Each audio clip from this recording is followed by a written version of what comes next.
From Hollywood, it's time now for Johnny Dollar. Andrew Cord. Johnny, how'd you like to go to San Francisco? What's up, Andy? Well, we've written a lot of insurance for an independent contractor out there, a man named Arnold Bennett. Uh-huh. Last night, his latest project went up in smoke. An office building he completed a month ago. How much is the policy worth? There were 5 companies involved. They took it on at $100,000 apiece and turned it over to us. $500,000? Yep. I talked with the arson inspector for National Fire Underwriters in San Francisco. He said the fire looked phony. I'll pack my things.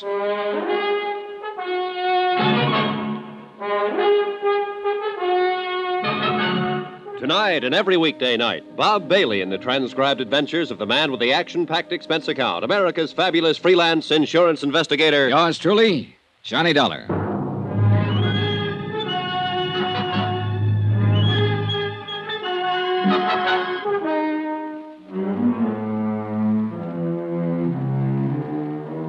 Expense account submitted by Special Investigator Johnny Dollar to the Four State Fire Insurance Corporation, 4065 Spear Boulevard, Hartford, Connecticut. The following is an accounting of expenditures during my investigation of the Bennett matter. Expense account item 1, $15, flowers for my girl. I wasn't able to keep our date. Instead, I met Four State Fire Investigator Andrew Cord at his office, and we made immediate arrangements to fly to California. Item 2, $25.06, one raincoat. Item 3, $144.15. Air transportation, Hartford, New York, San Francisco. En route, Andrew Cord filled me in on the details concerning Arnold Bennett. Oh, Johnny, as things stand now, Bennett hasn't filed claim yet, although I imagine that'll be coming through pretty fast if I know him. I met him once when he was in New York getting money to finance one of his big subdivisions. Yeah, seems I've heard of him. Oh, he's made time and life a couple of times each. Oh, yeah. When I met him, I said to myself, Andy, look well on this man. He may be the last of his kind. Oh, how's that? Well, Arnold Bennett must be past 60 now. He's been everything in his lifetime. Sailor, soldier, lawyer, financier, bootlegger, gun runner, Lord knows what all. Talked fast, worked hard, and what he couldn't get one way, he got another. All in all, he's done pretty well. It shows all over him. I didn't like him, Johnny. Well, go on. Well, maybe I was just jealous of his aggressiveness, or maybe it's that I've just heard stories of how he ran roughshod over big and little. About this new building of Bennett's that burned down. Yeah. Well, the man in San Francisco is pretty sure the fire was of incendiary origin. Well, can he prove it? Well, that'll be up to him, and you, and me. Four State and National Fire Underwriters are going to handle the investigation. Federal, Great Atlantic, and Tri-State Underwriters aren't going to send any men at all. They figure it's best not to clutter things up. Yeah, but proving the fire was incendiary may not be too easy, Andy. Well, we'll see when we get there. There's a standoff motive in the whole thing. We can start with that. What's that? Bennett's in financial trouble, big trouble. Taxes, so on. The fire was an out. I see. Well, who's the arson man in San Francisco? Billy Underwood? Oh, good. Bill Underwood's one of the best arson men in the business. Well, it's going to take all of us to get Bennett, Johnny. Now, we'll split it 3 ways. We'll let Underwood handle the fire evidence. You can play front force with Bennett, and I'll comb around in the financial situation. Yeah, well, we sure got our work cut out for us. But listen, Andy, you sound sort of scared of this guy, Bennett. I am, kind of. Why? Nobody's ever beat him. Expense account item 4, $7.50. Incidentals upon arrival in San Francisco. Andy Cord and I checked in at the Fairmont, then went downstairs, rented a car, and drove out to the scene of the fire. Bill Underwood was already there, had been there all day. We all shook hands, and then Underwood broke it down. Bill was a bit of a pedant, had things pretty well organized for us. Now, it's this way. The watchman on duty saw a man loitering in the vicinity of the building when he came to work at 6 o'clock. Uh-huh. 3 other witnesses remember the same man. A druggist, a filling station attendant on his way home from work, and a newsboy. Got a description? Mm-hmm. I did.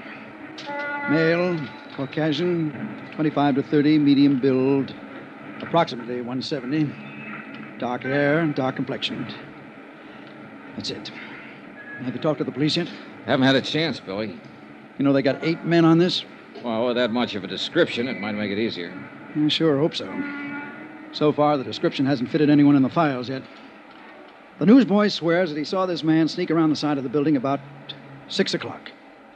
The fire broke out about 6:30. Anybody see him leave? Mm-hmm. The newsboy says he saw him catch a bus on the corner right before the fire broke out. Might help us. But the bus driver on the line wasn't any help. He's pretty busy that time of night. Have you had a chance to go over this yet? Well, we started. I'm working with a fire inspector on it. And as soon as we come across anything, I'll let you know. We can't overlook any possibility on this, Billy. Any. Yeah. I know about Bennett. He's been out here asking me who I am, what I'm doing. He doesn't like it. Oh, he doesn't. Yeah. He learned to swear somewhere along the line. Oh, has he filed claim yet? No, we haven't heard. It's a professional firing job, I'm sure of it. You're sure? Well, I haven't got what I need in the way of concrete evidence yet, but I'll find it. Somewhere in these ashes. The place burned too well and too fast to be anything but professional. It was drafted. The fire got hot and going before anybody even spotted it. Well, this is a little out of my league, Billy. Tell me more, will you? Well, you see, an amateur will mess it up generally. It'll smoke a lot and somebody will spot it. Now, a bug, a nut, he'll do as good a job as a professional. Oh? But he'll stick around and watch it burn. Stand a good chance of getting caught. He might even call up somebody and tell him how happy he is. But this bird, the one the newsboy saw getting out of here fast, well, he sounds like he knows his business. Mm-hmm. It's business with him. Then it'll be my job to connect him and Bennett somehow. And that's the tough part. Yeah. All I got to do is play around in the ashes. Oh, Johnny. Yeah. Watch your step with Bennett. Sure. He doesn't care about anybody.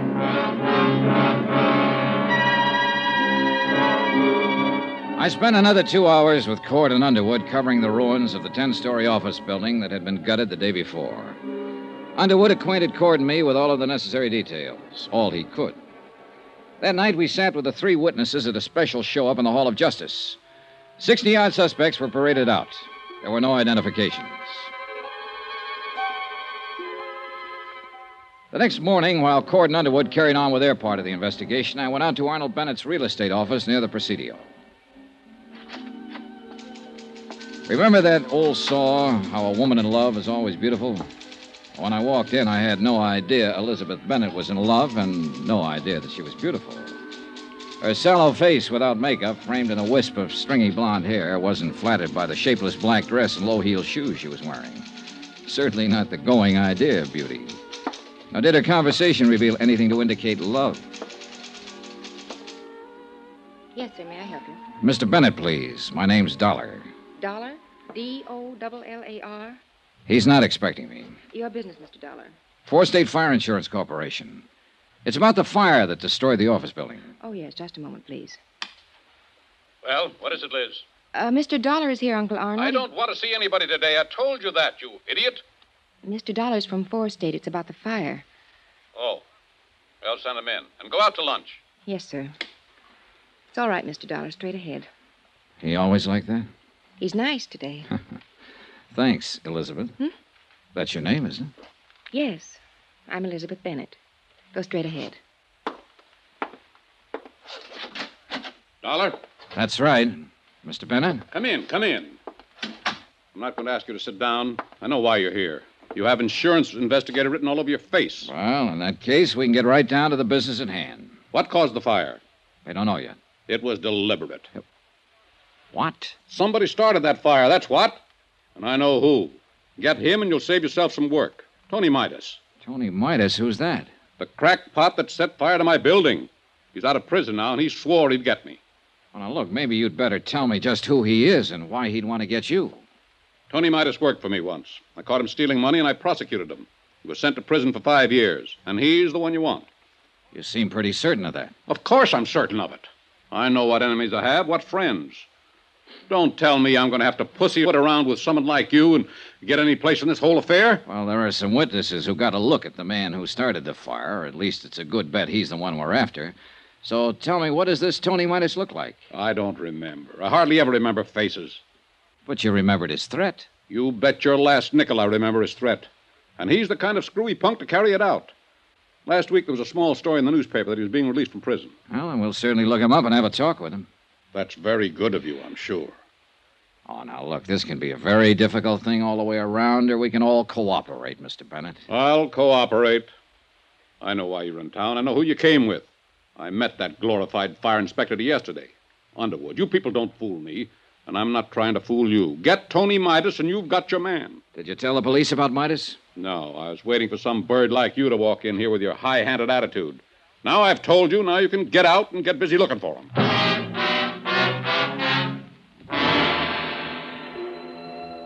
Arnold Bennett lived up to all of his advance notices, and then some.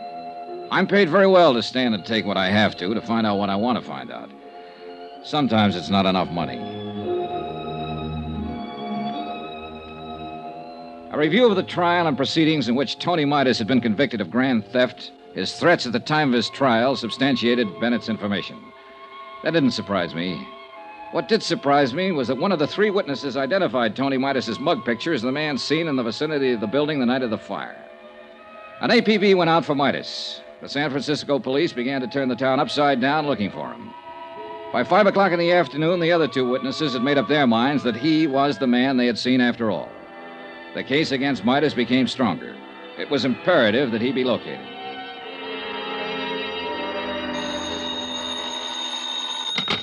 Johnny Dollar. This is Elizabeth Bennett, Mr. Dollar. Remember in my uncle's office? I remember. Mr. Dollar, you're looking for Tony Midas, aren't you? You don't have to answer. I know you are. I think I can help you find him, but he's not the one you're looking for. Look, if you turn him in... Let me finish, and then we'll talk about him. I live at 1038 Murata Drive. I'll be home in an hour. We can talk there. 2 minutes later, when I was putting on my coat, I received another phone call. This one from Bennett's lawyer. He advised me that Arnold Bennett had filed claim and would bring suit if his claim was not honored in the prescribed length of time. I thanked him for the information and went downstairs and began to look around for a cab. A police car careened into the driveway, and a familiar hat on top of a familiar head leaned out. Hey, Johnny! Go! Yeah, Andy Cord. How's the left, kiddo? Hop in. Okay. This is Inspector Truck and Inspector Kane. Hi, what's up? Somebody shot Arnold Bennett 10 minutes ago.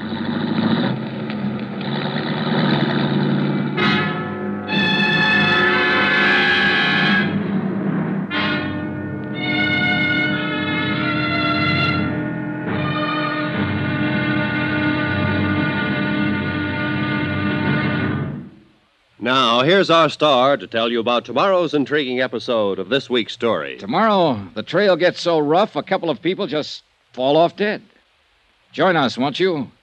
Yours truly, Johnny Dollar. From Hollywood, it's time now for... Johnny Dollar. Billy Underwood, Johnny. They're trying to get you all over town. The hotel said to call you at this Skyline number. I'm out at Arnold Bennett's house. He's been shot. What? That's right. Well, who shot him? Don't know yet. I think I'm a transfusion here before they take him to the hospital. Uh-huh. Look, Johnny, I got something to show you. Now, what? Some ashes we just analyzed. The Bennett building was fired by a pro. He used celluloid and a wick made out of paraffin. I can prove it. I hope Bennett lives to hear that.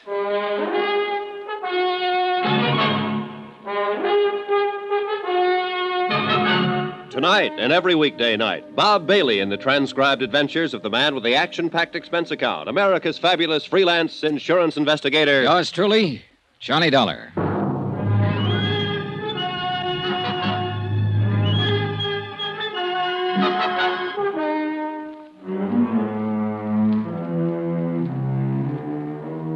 Expense account submitted by Special Investigator Johnny Dollar to the Fourth State Fire Insurance Corporation, 4065 Spear Boulevard, Hartford, Connecticut. The following is an accounting of expenditures during my investigation of the Bennett arson fraud. Arnold Bennett was removed to the hospital where he was given a 50-50 chance of recovering from a .38 slug that had entered his chest. There was no weapon lying about and no witnesses in the remote, hilly section of San Francisco where he lived to give any information concerning the attempted murder. The police were more anxious than ever to find Tony Midas, the man Bennett had put the finger on earlier. Their reasoning was that if he could burn down a building worth $500,000 to get back at Arnold Bennett, he also might shoot him. I told Andy Cord about Underwood's findings when the police car got us to the scene of the shooting. Celluloid and paraffin wick, did you say? Yeah, that's what Bill Underwood said on the phone. Well, then it would point away from Tony Midas. He was an embezzler, not an arsonist. Maybe. Who's that policeman over there? Oh, that's Inspector Dickens. Well, I talked to him about it for a while. He said Midas lived in San Quentin with a man named Hanley, a professional burner. Yeah? Well, Hanley could have taught Midas a few tricks of the trade. Yeah, it's possible, Johnny. I don't know. At least Underwood is sure that he can prove it had an incendiary origin. Well, that's the first hurdle. Maybe we can't tie it to Bennett at that, Johnny, if Midas did it. Now, let's wait and see what Bennett has to say when he can talk. I think I'll get on over to the hospital. Okay. Oh, here's something that came up. Yeah? Now, you said Bennett attributed everything to this Tony Midas. Mm-hmm. Well, there might have been something personal in it, too. Midas is married to Bennett's niece, Elizabeth. He's what? Yeah, she married him a month before he was convicted. Well, that might explain some things. Yeah, she called me tonight and said she had some information for me about Midas. I was on my way to see her when this happened. Oh, you haven't talked to her yet, huh? No, let's see. It is 1038 Murata Drive. Wonder if that's far from here. No, Johnny, not far at all. This happens to be 1038. Right here. Oh? Well, we better tell the police about her, Andy.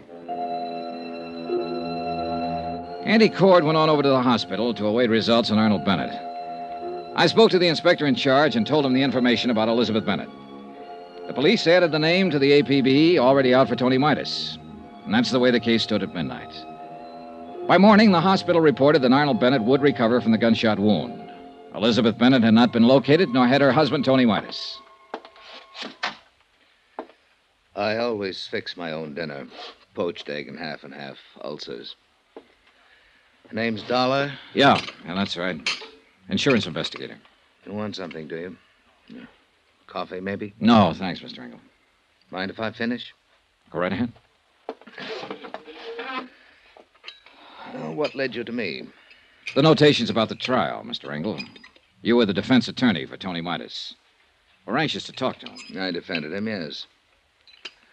I don't think I'm going to be much help, Dollar. I haven't seen him since he got out. I've no idea where he is. We'll find him, Mr. Engel. What's it all about? Well, Tony Midas has been identified as the man who started a fire in the Bennett building. Or at least who was seen in the vicinity of the building when it went up. I'm sorry to hear that. Are you, Mr. Engel? Tony Midas was a nice kid who got in a little trouble. Everything was against him at the trial. Bennett poured it on. He didn't have to, but he did. He could have let him off. You were Midas's lawyer. Did you try to talk Bennett into letting Midas off? No, I didn't. Nobody talks Arnold Bennett into anything. Oh? Tony never would admit taking the funds. He said he was framed, but he didn't have a prayer with all the evidence against him. Yeah, I read a transcript of the trial. Then you know Tony Midas pleaded not guilty in the face of everything, and he went up. I wanted him to make a guilty plea and rest on the mercy of the court. It was his first offense. Well, he's out now. And it looks like he's trying to get even with Bennett for prosecuting him. All for a lousy $10,000. Yeah. Did he ever get in touch with you? I told you no. No phone call? No. Do you have any idea where he'd be in town, Mr. Engel? No, I don't. Okay. Then I guess I leave you to your eggs. Dollar. Yeah. If you find Tony Midas, I'd like to know about it. Why, Mr. Engel? Oh, just curious. I'd like to see him. I'd like to see what 5 years in prison does to a kid like that. Mr. Engel, Arnold Bennett was shot in his home last night. No. That's all you have to say? What else is there to say? Well, you could have asked, is he alive or is he dead, for one thing? Suppose I don't care. Okay, he's still alive. They think he'll pull through. Who do you think shot him, Mr. Engel? I don't know. They're looking for Tony Midas for that, too. Oh?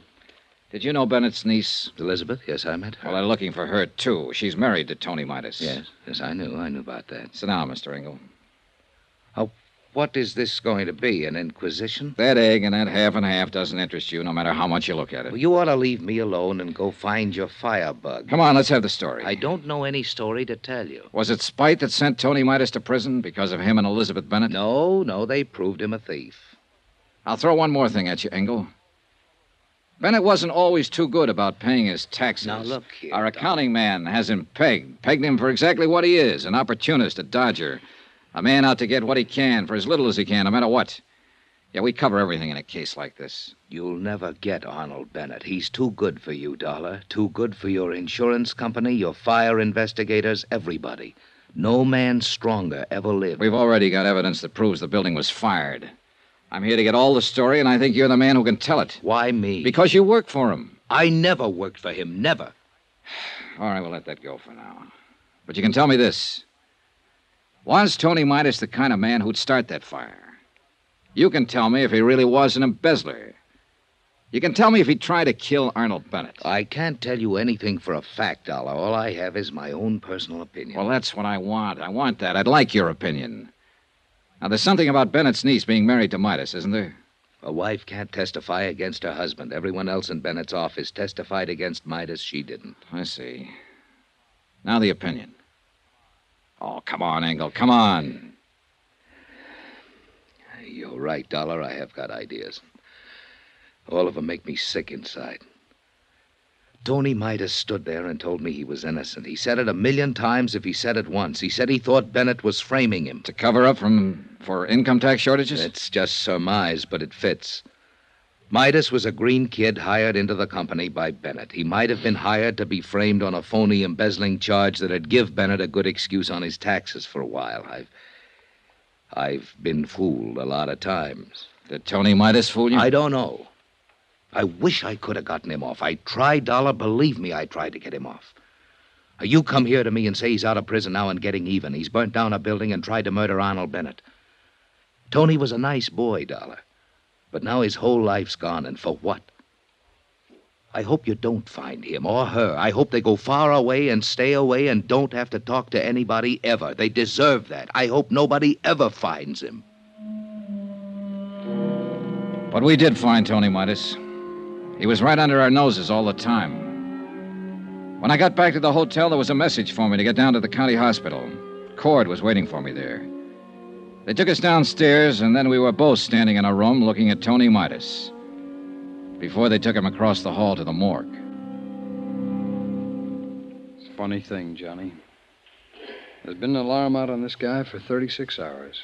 Everybody's been looking everywhere for him, and he turns up right here. Only he's dead. Yeah. What killed him? TB. He had it awful bad up in San Quentin. It's in the sick ward his last 2 years. When his time was up last week, he made them release him. But he wound up here and died in this hospital. It's rough. He's just a kid. Yeah.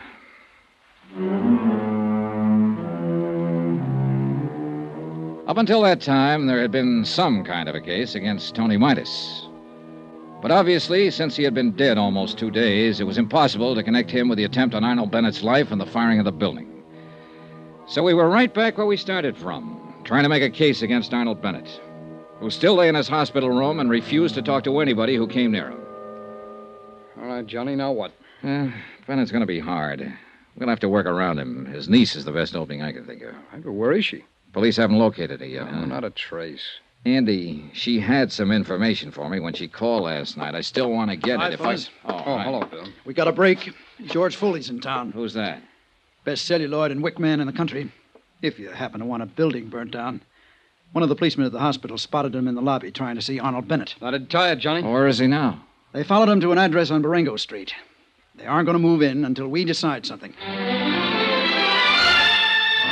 12 minutes later, Andy Cord, Bill Underwood, and I were standing in front of a decrepit-looking boarding house on Barengo Street talking to the 3 policemen from the San Francisco Police Department.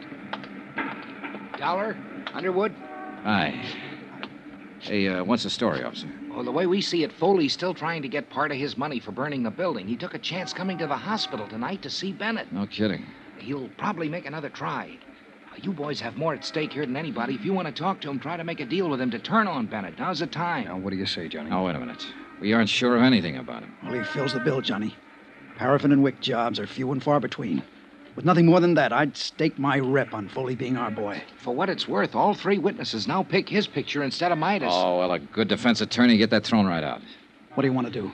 Oh, well, let's shake him up a bit, okay? Go ahead. We'll be covering the back and front. Come on.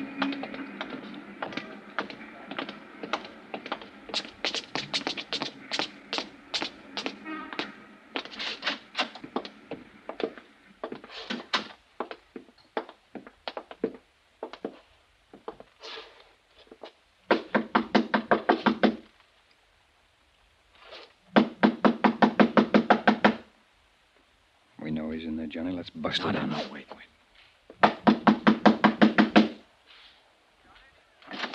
Watch out, Andy!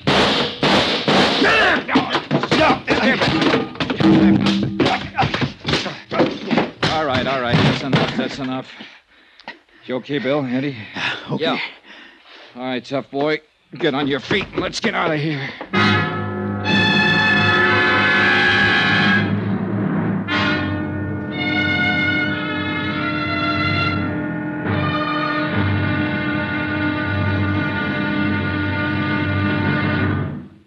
Now, here's our star to tell you about tomorrow's intriguing episode of this week's story. Tomorrow, we have an arsonist right in the palm of our hands with very surprising results. Join us, won't you? Yours truly, Johnny Dollar. From Hollywood, it's time now for Johnny Dollar. Andrew Cord, Johnny. How's it going, Andy? All the police have been talking to that arsonist, George Foley, all night long. He won't admit a thing. Won't talk about anything. They're wondering now how long they can hold him. He's the man who fired that building, Andy. Well, we've got to have something more for the district attorney, Johnny. We haven't tied Foley to Bennett at all. If we can definitely charge him with firing that building, then we'll have a lever to go after Bennett. I got an idea. What? Meet you in an hour.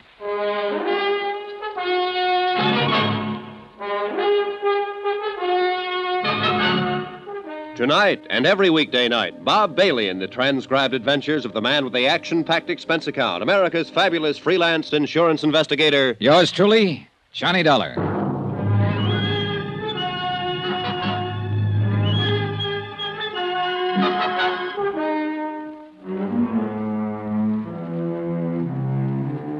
Expense account submitted by Special Investigator Johnny Dollar to the Four State Fire Insurance Corporation, 4065 Spear Boulevard, Hartford, Connecticut.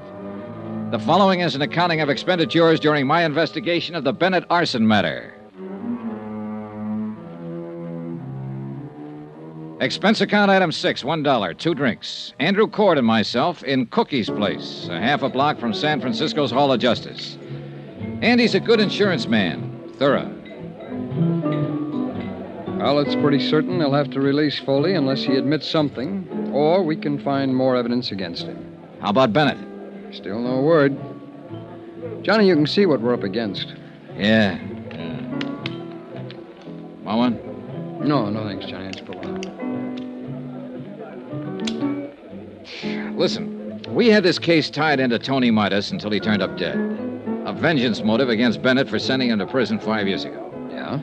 All right. Now we know it wasn't Midas, and we're sure it's this George Foley. At least according to Bill Underwood, and Bill certainly knows the arson racket. Yeah, no man better. All right, then. Who shot Bennett? Oh, I don't know, Johnny, but that's not our worry at the moment. Andy, think. It might have been Foley. It couldn't have been Midas. But there is someone else. You mean Bennett's niece? Sure, his niece. She had a reason because of what Bennett did to Midas, who was her husband. And she's got a reason to help us. Yeah, but nobody can find her. Nobody knows where she is. They'll find her. And I want to make a deal. You what? Sure. If I find her, I'll ask her what information she can give us about Bennett and Foley. Possibly she has something. She said she did once. Now, look, if she shot her uncle, she'll have to stand for assault and attempt to kill. Can we give her legal help in her case? Johnny, I don't know. I want to know if I can promise her that if I see her. Can I? Well, you can tell her that we'll do what we can, the very best that we can. Okay, good. Want another drink? No, thanks, Johnny. All right, I'll try and get in touch with Elizabeth Bennett. How? The police haven't gotten anywhere. Oh, I've been here 2 days, and I got friends all over this town.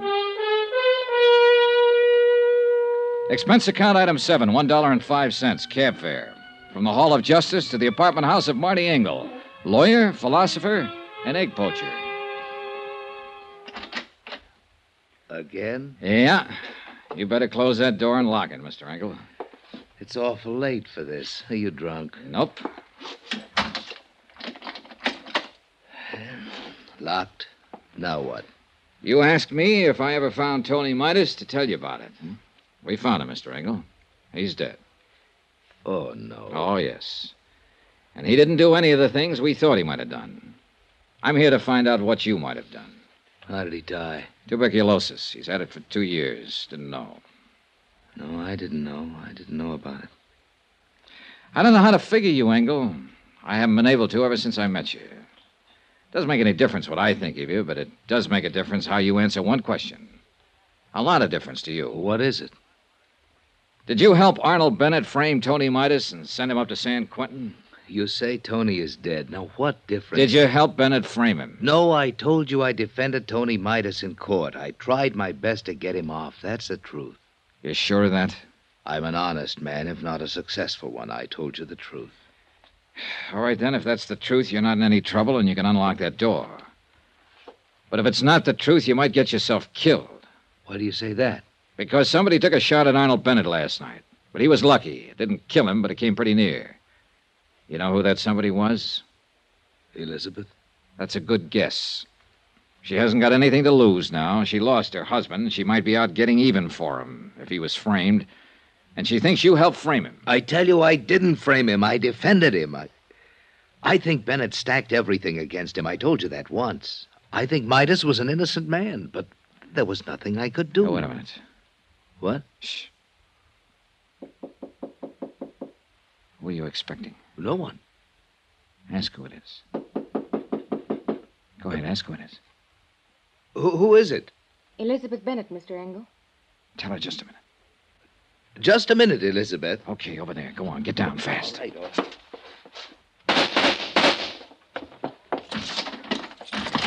No, you don't! Engel, call the police. Hold it, Elizabeth, hold it up.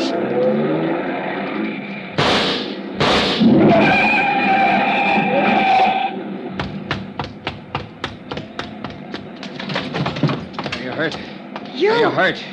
No, I'm all right. Did I kill him? Did I kill him? No, Elizabeth, you didn't kill him. Well, he ought to be You dead. don't know what you're talking about. He didn't have anything to do with framing Tony. He just told me. Then he was lying. He should be dead. He and my uncle. None of this will bring Tony back to you. Come on now, come on, let's get back.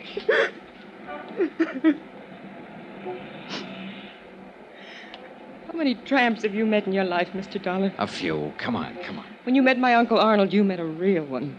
He stole money from himself and made it look like Tony did it. And that one in there helped him. Why didn't you let me kill him? You're wrong about Engel. He didn't help your uncle. He tried to help Tony, honestly. Well, then I'm glad I didn't kill him. How's my uncle? He's getting better. Will he go to prison? We have to prove he hired somebody to fire the office building. He hired George Foley. I know that. Would you swear to Yes. it? Can you? Yes. He blamed it on Tony. When I went over to see Tony last month in the prison hospital, he was dying. Oh, I knew it. He had that look in his eyes. Helpless. And he knew what my uncle had done to him, and he couldn't do anything about it. But you figured you could. You shot your uncle when you found out Tony was dead. And you came here to kill Engel. I thought he helped Uncle Arnold send Tony to prison. I thought he helped kill Tony. They did kill him, you know, when they sent him to prison. They killed him as surely as if they'd shot him down.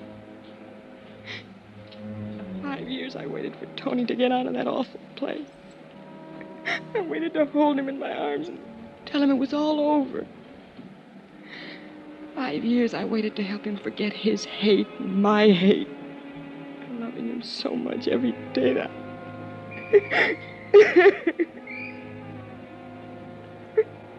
Now he's dead. What can you or I or anybody do about what they've done to Tony? Look at me, Mr. Dollar. I'm not what you'd call beautiful. I'm not even pretty. Nobody ever looked at me twice until Tony. He looked at me and he loved me. And now he's dead. And I'm dead inside. I'm dead inside, and I'll be glad when I'm dead outside.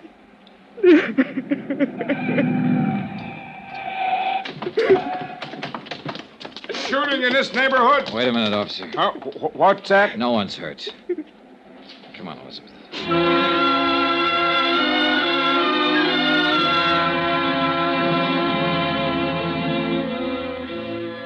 Elizabeth Bennett made a statement down at the Hall of Justice admitting she fired a shot at Arnold Bennett, hoping to kill him. She also admitted the assault on the lawyer, Marty Engel.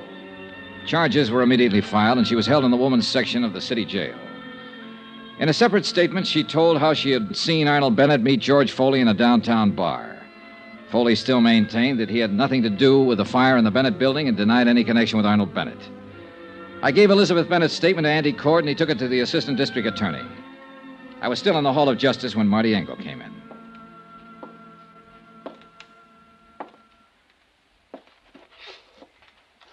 Dollar, Oh, hello, Mr. Engel.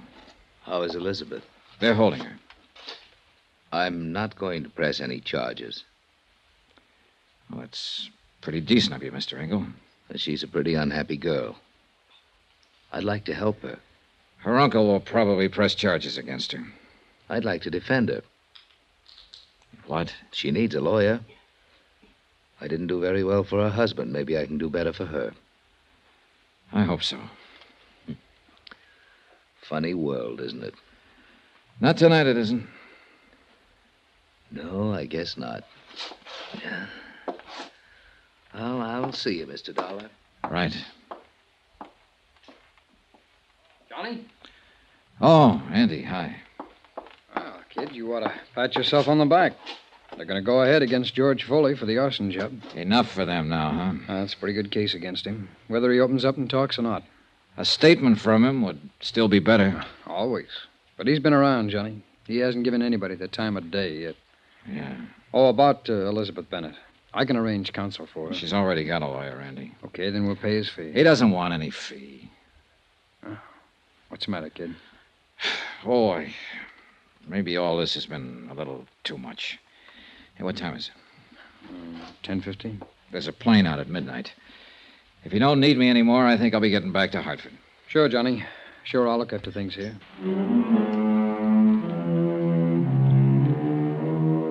Expense account item 7, $49.65. Hotel and meals in San Francisco. Item 8, same as item 3, transportation back to Hartford. I caught the midnight plane and was in Hartford at 2 o'clock the next afternoon. I went directly to my apartment and went to bed. I was awakened the following morning about 7 o'clock. What the...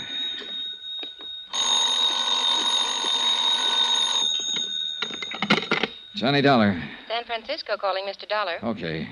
Is this Mr. Dollar? Yes, yes. Mr. Andrew Cord is calling. One moment, please. Go ahead, please. Johnny, Hi.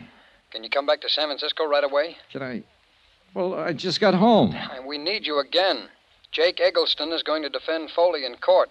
Eggleston. He's already got him out on a writ. What? This case is worth $500,000 to us, Johnny. If anything happens that Foley gets off, we won't have a chance to get Bennett. You sound scared. I am. Somehow, Bennett's holding the best cards again. We got a good case against Foley. Once that's settled, we can get Bennett. I want to make sure. Okay. I'll get the first plane. Thanks, Johnny. Even as I hung up the phone, I was thinking of Marty Engel's words. You'll never get Arnold Bennett. He's too good for you, Dollar. Too good for your insurance company, your fire investigators, everybody. No stronger man ever lived, he said. And somebody had to prove Engel was wrong.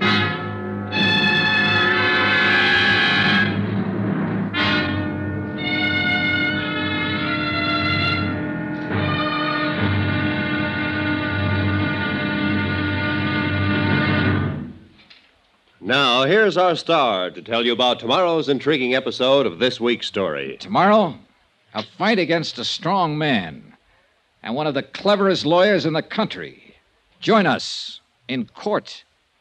Yours truly, Johnny Dollar. From Hollywood, it's time now for... Johnny Dollar. Andrew Cord, Johnny. Did you have a nice trip back here to Frisco? I slept most of the way. How's it going? Good and bad, Johnny. Good that we've got George Foley on trial for setting fire to the building. Bad that we haven't connected him to Bennett yet. And Bennett's the guy we want. Well, once you get a conviction on Foley, you can go after Bennett.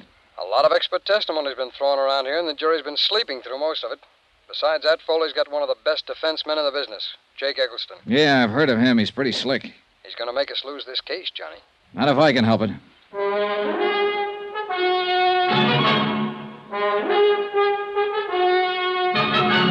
Tonight and every weekday night, Bob Bailey in the transcribed adventures of the man with the action-packed expense account, America's fabulous freelance insurance investigator. Yours truly, Johnny Dollar.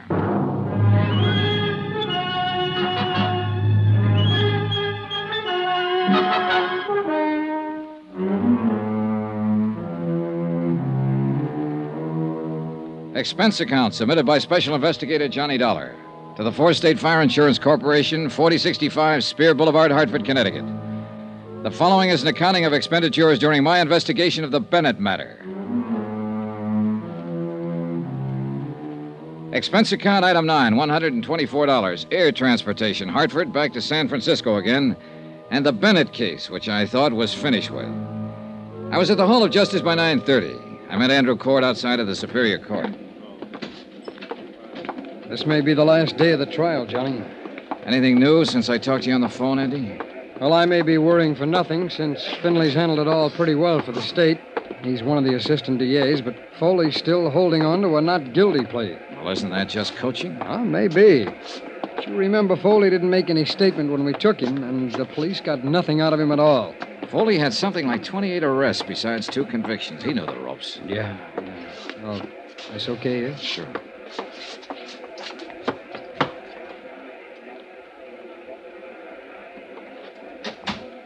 Oh, just in time. Yeah, seems to be the clerk now. Yeah. Court is now in session. His Honor, Judge William J. Bainbridge presiding. Everybody stand.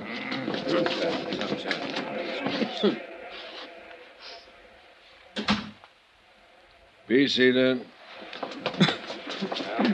John Dollar. Hey. Well, I didn't think they'd call you first. No.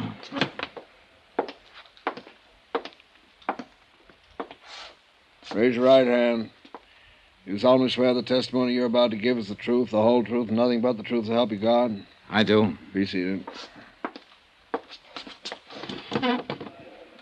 As you know, I'm Charles Finley with the District Attorney's Office. State your name, please. Johnny Dollar. State your occupation, please. I'm an insurance investigator. How long have you been engaged in your profession as an insurance investigator? 10 years or more. Now, tell us, please, prior to that, what kind of work did you do? I was in the United States Marine Corps for 4 years. Before that, I was Detective Sergeant 2nd grade with the New York Police Department. Do you have any papers or letters in your possession that verify your professional status, Mr. Dollar? Yes, I do. I have letters of reliability from 13 insurance companies and adjustment bureaus I've been associated with, and my record as police officer. Thank you. Will the court clerk please hand these papers to counsel for the defense so he may examine them? Yes, sir. Thank you. Now, tell us what your connection with this case is, Mr. Dollar. I was employed by the Four State Fire Insurance Corporation of Hartford, Connecticut, to conduct an investigation in regard to one of their policyholders. Arnold Bennett. Yes, Arnold Bennett. Will you please tell the court what the results of that investigation were? The Bennett building was destroyed by fire. I worked with arson experts from my own organization and with the police here to determine the cause of the fire. Go on, please. At the scene of the fire, our expert, William Underwood, located certain items which we recognized as part of the paraphernalia generally used by professional arsonists. Will you please state what those items were? A scrap of celluloid and a paraffin wick. Anything else? Samples of the ashes, which were later analyzed and proved to be celluloid ashes.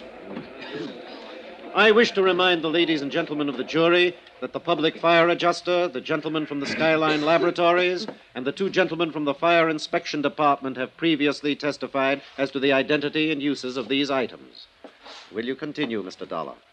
Well, these particular items suggested that the fire was of an incendiary origin.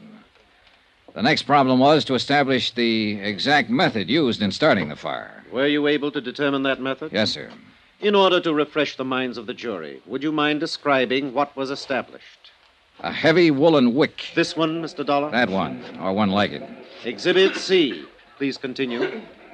This wick had been soaked in paraffin and then stuffed into a paper sack that was filled with celluloid. It's a simple method.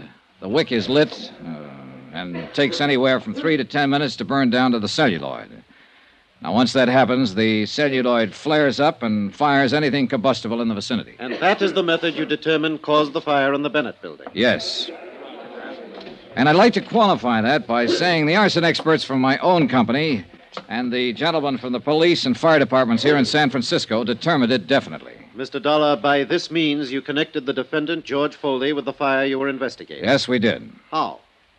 George Foley improvised the method I have just described. Improvised? You mean it is his method? I object, Your Honor.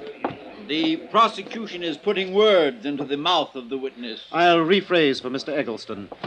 Is this method identifiable with the defendant? Yes, sir. Will you explain the identification?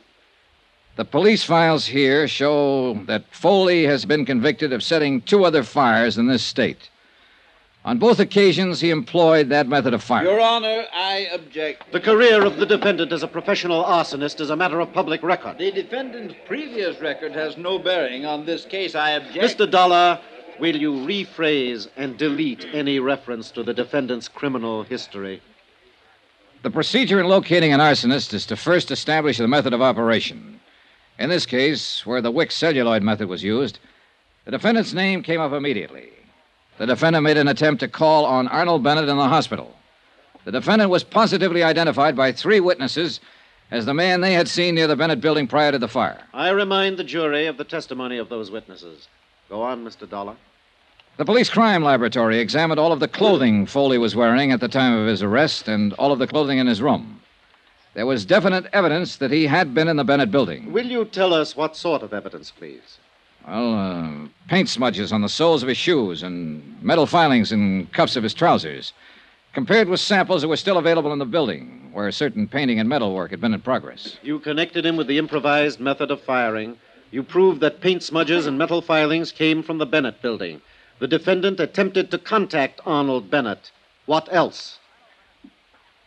Arnold Bennett's niece, Elizabeth Bennett, informed me that her uncle, Arnold Bennett, hired the defendant to fire the building to collect insurance.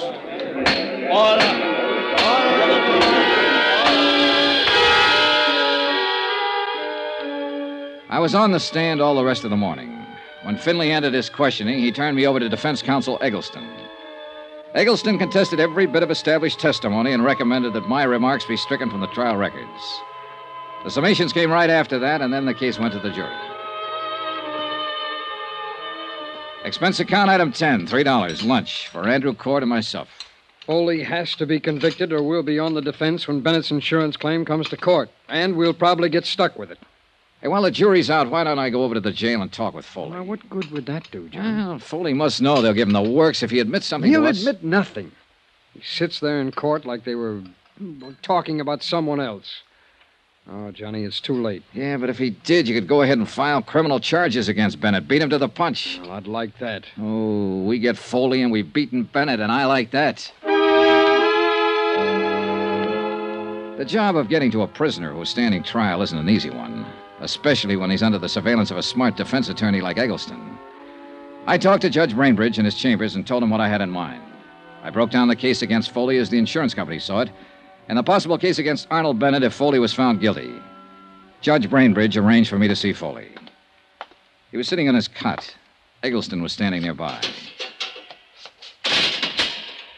Hello, Dollar. Hello, Eggleston. Hi, what do you want? Well, I thought we ought to talk about this thing while there's still time.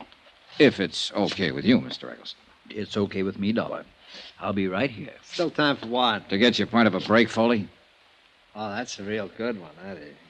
You sit on a witness chair all morning, you tell them what a bad boy I am, then you walk in here and tell them you want to give me a break. I do. Go away. Now, wait a minute, George. It won't hurt to listen to him. Oh, you're a great one, you. I'm the guy who's sitting in this cell. Both of you can walk out of here and have a good steak for dinner tonight. All right, George. Listen to him. This isn't a courtroom.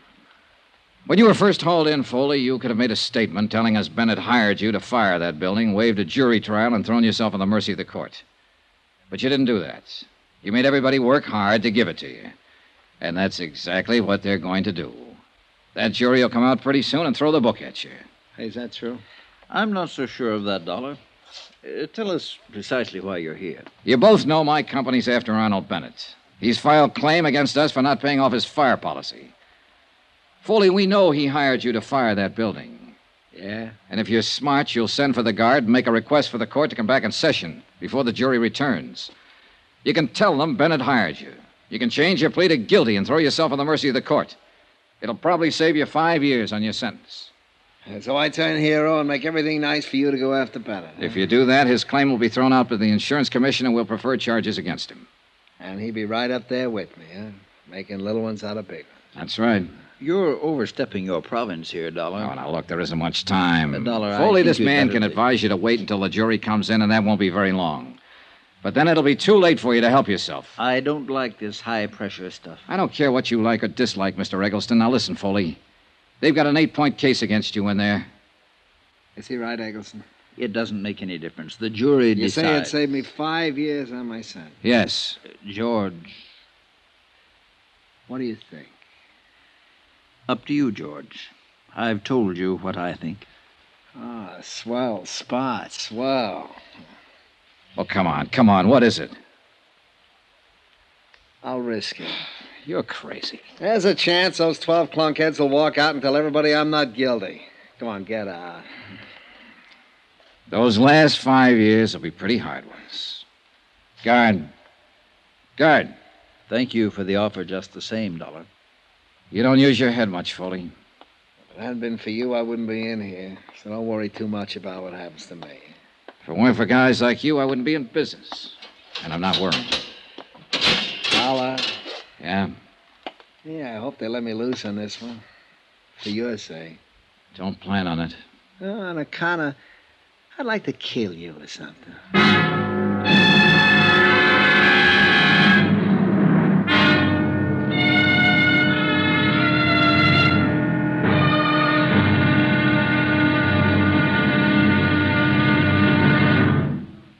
Now, here's our star to tell you about the final intriguing episode of this week's story. Tomorrow, a verdict in and out of a courtroom.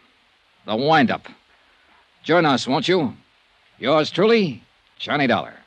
From Hollywood, it's time now for... Johnny Dollar. Hi, Johnny. Andy, I saw George Foley. I wasn't able to make him change his plea. Well, it was a good try, Johnny. Jury's still out? Yeah, that means they're arguing all the technical evidence. I was just thinking. No one really believes we'll get Arnold Bennett. What do you think? I think we will.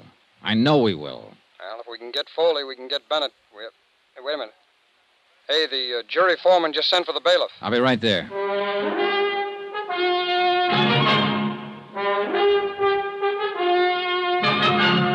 Tonight and every weekday night, Bob Bailey in the transcribed adventures of the man with the action-packed expense account, America's fabulous freelance insurance investigator. Yours truly, Johnny Dollar.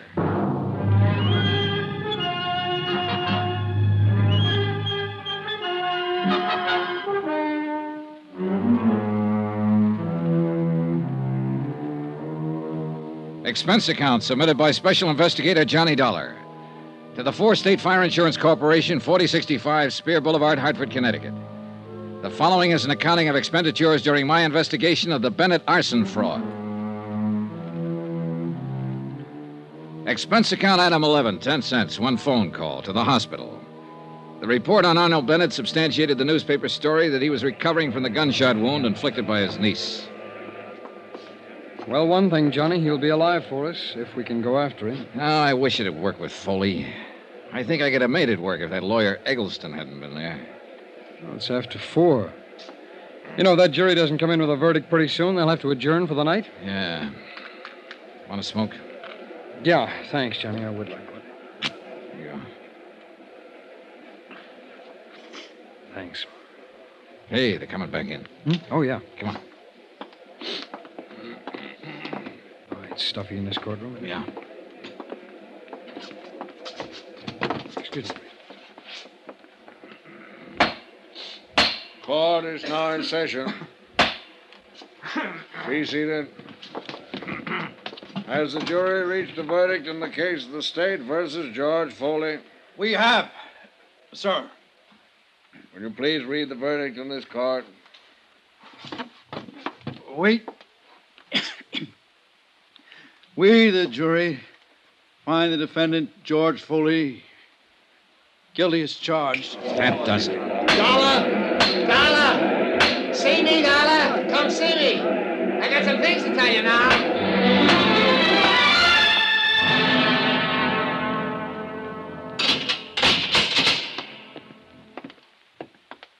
Who's this with you, Dollar? Andy Cord with the insurance company. Oh. Now, look, I haven't got any deals to offer, Foley. You know that. Yeah, I know. So I took a chance. It's a lousy 5 more years. What about Arnold Bennett?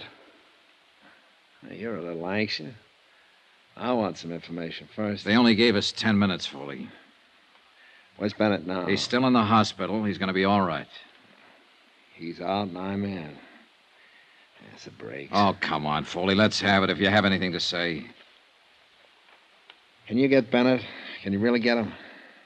I'll tell you frankly. We think we can get him with or without your help now. It doesn't make too much difference. Maybe it'll take longer without your help, but we'll get him. The fact that the court is going to convict you for having set fire to Bennett's office building is the lever we've needed. We can go after him now. Do you want to help us, Foley? I don't want to help you or your stinking insurance company, but I hate the idea of Bennett. Mr. No-one-do everything, running around eating good food and sleeping in his nice bed while I'm rotting away in prison. Sure, he hired me to fire his building. He paid me $2,500 to put the torch to that lousy building of his. He said he could throw all the blame on a guy named Tony Midas if it ever came up. We want the facts, Foley. How'd he first contact you? Well, I got a friend who knows things, see? And my friend told me to contact him. When? A couple of days before the job. Come on, Foley. Who's your friend? I'm not going to tell you everything. Did you talk to Bennett in person about firing the building? I talked to him on the phone after my friend told me about him. Bennett said he wanted the place to go down because he's having money trouble, taxes and all. And he offered me $1,000 for the job. Now, wait a minute, Foley. You just said you got $2,500. I did. I hung up on him when he offered me the $1,000. I called him back later on and told him I wanted $4,000. Well, we argued about it and then finally hit on the $2,500. Did you meet him then? Sure. No, I never met him. I saw him once, and I walked by the building and looked it over, but I never met him. Bennett's niece said she saw you two together, Foley, a sworn statement. Yeah, she's a liar. How about the money? How'd he pay it to you? He left it for me in the check stand at the bus terminal over on 4th Street. I told him how to do that and when to leave it. Now, let me get this straight, Foley. You made the deal to fire the building over the phone. And you went ahead and looked at the job. You never talked to Bennett in person? That's right. And you made arrangements for him to pay you $2,500 by leaving it in the check stand at the bus terminal. Yeah. When did you make these arrangements? The day before the job. How'd you work it? I just told you. I mean the money. Oh, half of it the first time, and after the job was over, he left the other half for me. And you got it all? Sure, in cash. Why were you trying to see him in the hospital after he was shot? Try and shake him down for another 5? Oh, brother. Come on, let's start over. Well, what do you mean? Oh, you're trying to sell us a bill of goods here. For what reason, I don't know, but I know this. You had to meet Bennett. You had to see him, Foley. You had to talk it over with him personally. I just told you I picked up the money in the bus terminal. I don't believe that. Bennett wouldn't have left the money for you to pick up. You could have just gone away with it. And after the building was burned, if it had been that way, Bennett didn't have to pay you the balance. Now, when did you see him? It's pretty important to know when and where and how many times you and Bennett got together. Thought you said you could get him whether I told you anything or not. We can, brother. Don't ever doubt that. But if you tell us some facts, we can get him faster. All right, now. Where did you first meet him? Was it in a restaurant? Someplace with people around? No. I met him in his car. He was parked on Market Street near 5th. That's the way we arranged to meet each other over the phones. Did anybody see you meet him? People on the street, I guess. When did this meeting happen? Night I torched his building? He paid you then? Yeah. The whole $2,500? Yeah, all of it. What'd you do with the money? Never mind. Do you still have it? Never mind. Oh, this is a waste of time. You aren't telling us anything. Well, why should I? Well, why'd you call us here if you didn't have anything to say? Well, I'm saying something. You guys aren't listening.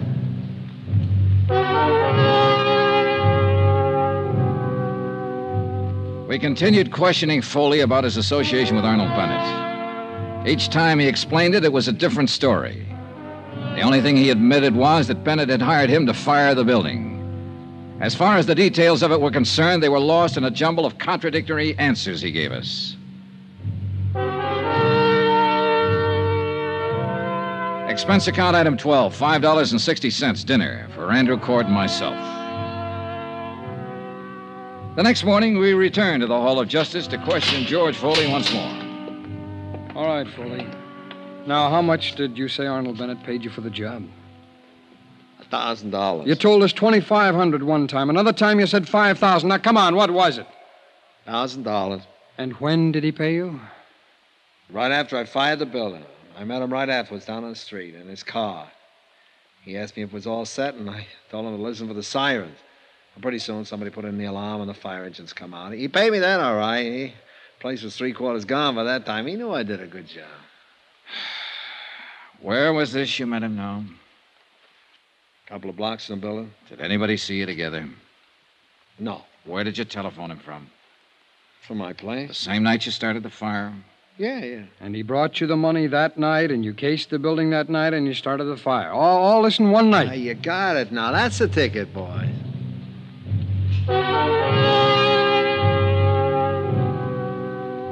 It became increasingly evident that Foley was attempting to convince us that he was mentally deranged. In spite of the fact that he'd already been tried and found guilty and was slated to appear at 10:30 the following morning for sentencing. It's an old trick, and with arsonists, where sanity is questioned from the beginning, a good one. However, Foley had been examined by 3 psychiatrists appointed by the courts. I waited in the jail cell with Foley while Andy Cord went out to get copies of their findings. When he returned, we showed them to Foley. Okay, good. Here you are, John. Well, what are you showing me these things for? To let you know there's no way to get out of it now, Foley. These are from psychiatrists. All of them had a good look at you. You're sane. You're all right. You remember when they looked at you? No. All right, look at the dates on the paper. You can read, can't you? Sure. January 15th, January 16th, January 21st. Witnesses were around for all the examinations. Well? Well? Are you through playing games now? Okay, Dolly, you guys win. Come on, give us the story. I met Arnold Bennett at the Hopkins bar about a month before the fire. I made sure I'd meet him there. Now, what do you mean, Foley? Well, I've been setting fires for a living for a long time now. I always have a list of people like Bennett who could use a fire. They get around. I knew he was in trouble 4 or 5 years ago with the income tax people. They sent a guy to prison for cover-up. Tony Midas. Yes, Tony Midas. I figured he'd be needing another one pretty soon, so we had a drink. I brought it up. Who paid for the drinks? He did. Who saw you together? The bartender. His name is Alfred. There was a maitre d' there, a couple of people at the table. I put the proposition up to him. How'd he like to have his building burnt down and collect his $500,000 to get himself out of trouble? Well, he said he'd like that fine. I told him it cost him $5,000 in advance. He said he couldn't raise that much, but he did manage to get $3,500 together. I took it, and I did the job. What'd you do with the money? I still got it. Where? It's not going to do me any good now. I buried it in a gallon can in a vacant lot over by the tower. I could show you where. Okay. We'll get you to do that. Swell, I'll be glad to. Hey. What? I can send Bennett up the same way you're sending me up. Huh? I can testify against him at his trial.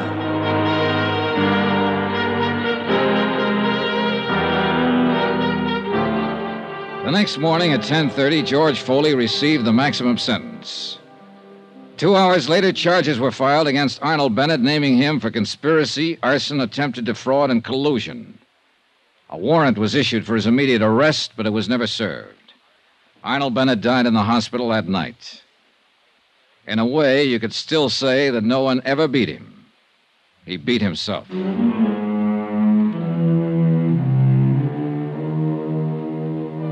Expense account item 13, $87.50, hotel and board in San Francisco.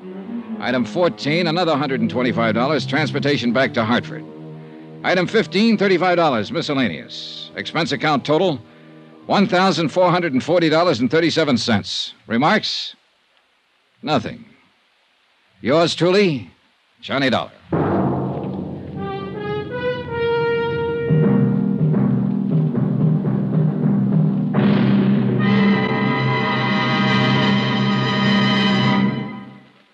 Remember, there'll be another intriguing story for you beginning next Monday night. Next week, the Fathom 5 matter. Death on the high seas. Join us, won't you? Yours truly, Johnny Dollar.